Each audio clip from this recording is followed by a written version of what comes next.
Imagine this. You just come back from a great weekend drive. You park your classic car in the garage, shut off the engine, and close the door. 5 minutes later, you walk back in and you smell a strong, dangerous smell of raw gasoline. You look underneath the car. Right beneath the carburetor float balls, and you see amber drops puddle right on your garage floor. This is the classic Zenith Stromberg bottom plug leak, and it is a very stressful mechanical issue that almost every vintage Stromberg owner deals with eventually, because right underneath that float ball sits your hot starter motor or your exhaust manifold. One spark and your car is gone. Today I'll show you the real mechanical reason why these bottom plugs turn into fuel leaks, how the evolution from early adjustable jets to late pressed jets changed this ball. My exact garage method to replace the rubber rings without removing carburetor from the car, and why using old stock rubber rings will absolutely ruin your day. Whether you have a Volvo, Triumph, or Jaguar, this bottom plug is universal design. Let's fix it properly. To fix these leaks permanently, you must understand what this bottom hole is doing. On early version of the 175 CD, this hole on the bottom of the carb was used for an adjustable main jet. You could change your mixture right from the bottom. Later, when strict emission standards hit, since the engine Volvo B20, factories started to use a non-adjustable pressed-in jet. But they kept the hole on the bottom. Why? Because dealership mechanics used this hole for access as special dealer tools for regulation of that pressed-in jet. To seal this hole, Stromberg used two different designs. The brass plug, a solid brass piece with a slot for a big flat screwdriver. The plastic plug, it looks like brass-colored lead from the outside, but it is plastic inside. And no matter what plug you have, they both rely on internal rubber rings to stop the fuel. When these carbs were made in the 60s and 70s, the rubber was fine for old gasoline. But modern gasoline is different. It has ethanol and hard chemicals.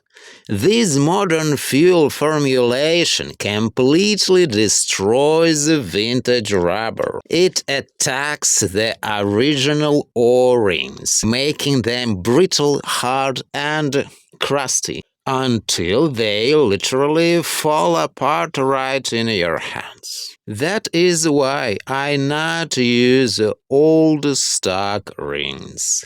Even if they are new, in an old box, they can't resist modern gasoline. They will start leaking eventually. Here is my own experience.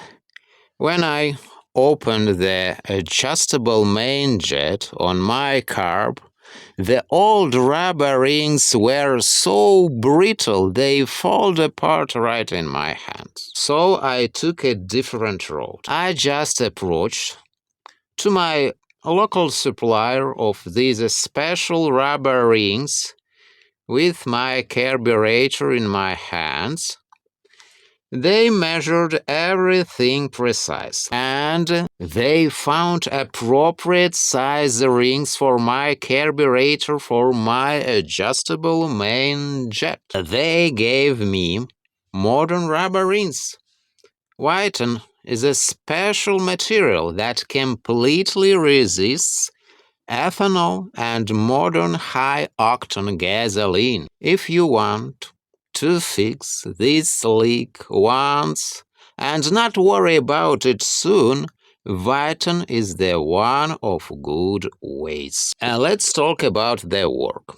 The good news is I'm not removed the float bowl when I replace the rubber rings in my main jet. You can service the adjustable jet parts right from underneath. But in case if you regulate float level, you'll replace the bowl and carburetor. Before you install the bowl back on the carburetor, you must make sure your valve works. Sure, I checked the float chamber valve by vacuum to ensure it seals perfectly. If you have an adjustable main jet setup, all rubber rings inside should be replaced with fresh Viton rings. Don't leave even one old ring inside. If you removed the bowl to change gasket or plug, your order of steps is critical. If it is a screwed-in plug style, do not tighten the bowl, attaching screws first. Put the bowl on loosely and centralize the bowl by brass plug first. Screw the plug in completely so the bowl sits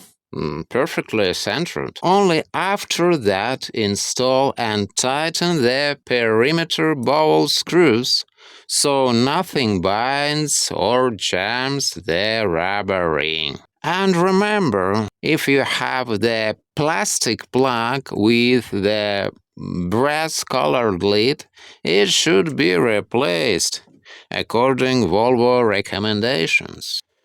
In the case of engine heat, wrap the plastic body, and it hardly will seal correctly again. Swap it for a solid brass threaded plug or new plastic plug. That is the secret. Finding appropriate size modern gasoline-resistant rings and centralizing your float bowl by the bottom plug first will keep your carburetor completely dry and garage safe. I'll catch you in the next one on Saturday, 11 a.m. Eastern Time, 8 a.m. Pacific Time. And if you haven't subscribed to the channel yet, please do. Click the subscribe button and notifications bell so that way you can be notified as soon as I upload new videos about car repairing.